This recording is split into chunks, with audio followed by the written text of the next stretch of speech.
What is the absolutely nastiest thing that you've ever had to do? Good morning, I'm Pastor Phil. We're here at Emmanuel, and today we hear about what is a part of the life of Jesus that people speak about regularly, but is really kind of a gross thing that he does. Foot washing. I was doing a little reading in preparation for this morning, and I came to understand that foot washing was actually seen as something that wasn't done by the rank and file Jewish slave. This was held for the absolute worst of the worst, the slave that was very likely Gentile, or the one that just was your worst one, that they had to wash the feet of the people who came to visit. Now bear in mind, vehicles were primarily feet during this time.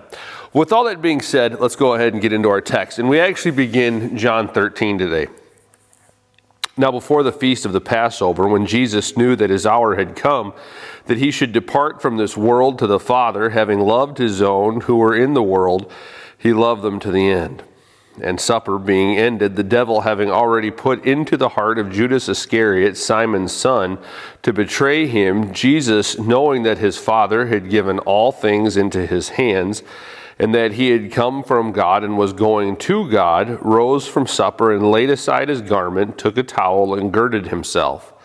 After that he poured water into a basin and began to wash the disciples' feet and to wipe them with the towel with which he was girded. Then he came to Simon Peter, and Peter said to him, Lord, are you washing my feet? Jesus answered and said to him, What I am doing you do not understand now, but you will know after this. Peter said to him, You shall never wash my feet. Jesus answered him, If I do not wash you, you have no part with me. Simon Peter said to him, Lord, not my feet also, or only, but also my hands and my head. Jesus said to him, He who is bathed needs only to wash his feet, but is completely clean. And you are clean, but not all of you. For he knew who would betray him. Therefore he said, You are not all clean. So when he had washed their feet, taken his garments, and sat down again, he said to them, Do you know what I have done for you?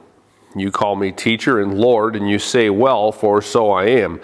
If I then, your Lord and teacher, have washed your feet, you also ought to wash one another's feet. For I have given you an example, that you should do as I have done to you. Most assuredly, I say to you, a servant is not greater than his master, nor is he who is sent greater than he who sent him. If you know these things, blessed are you if you do them. So Jesus washes his disciples' feet. Chapter 13 of John does a couple things for us that's worth noting. The first is that it begins the second section of John that really, a driving theme of it is actually purity, cleansing, that kind of thing. And we hear here Jesus setting this up. And now tomorrow we're going to hear about that continued cleansing of the disciples as Judas is sent away. But for today, we hear Jesus going through and cleansing his disciples by washing their feet. And I want to draw attention to two things specifically. The first is the servant nature of what Jesus did. Jesus was not looking to intentionally exalt himself. He wasn't looking to have the best of anything. Instead, what we see him doing is washing the feet of his disciples, serving them. He is taking what is the most lowly position amongst the slaves, making it his own, and caring for them. Now, inside of our own lives, we're supposed to be doing this. Jesus said it specifically in our gospel text. And the thing that's hard is to contemplate where we would be doing this, how we should be doing this, and what it looks like. You know, that's a question that requires some context, or all of those are questions that require some context in order to be able to answer them. But as a general rule, if we look at those three ideas and think of what Jesus did and how he did it, we're never, ever going to go wrong. We hear Jesus defend the less fortunate, and so we should. We hear Jesus support the government over him in terms of them being placed there. And I'm thinking specifically of the Matthew text that I preached on yesterday.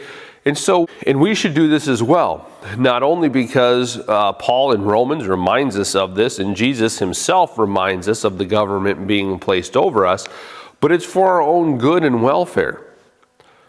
At the same time, we have other responsibilities, and those responsibilities really become shaped by our faith.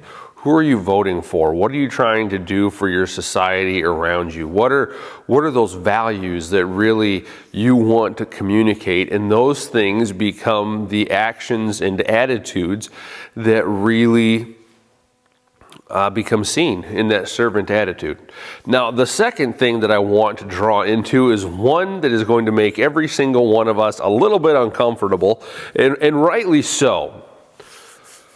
Jesus washed his disciples' feet.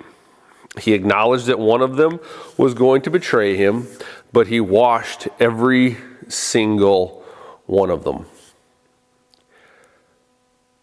Now, I don't know about you, but I can think of many places where I myself have betrayed Jesus. I'm not the father that I should be. I'm not the husband that I should be. I'm definitely not the pastor that I ought to be. And as you look at the different offices inside of your life, you're going to see places where you have in fact betrayed the Lord. If you say you haven't, say look harder.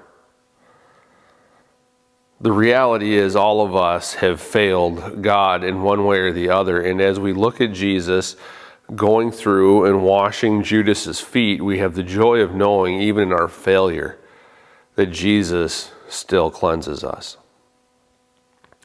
In our lives, though, it becomes a little bit uncomfortable because we have to stop and contemplate the reality that is Jesus did this and we follow him, so we have to do that. Which means that, that person that whenever you think of them and whenever you see them, they just kind of, they're aggravating. It means that you have to serve them and wash their feet.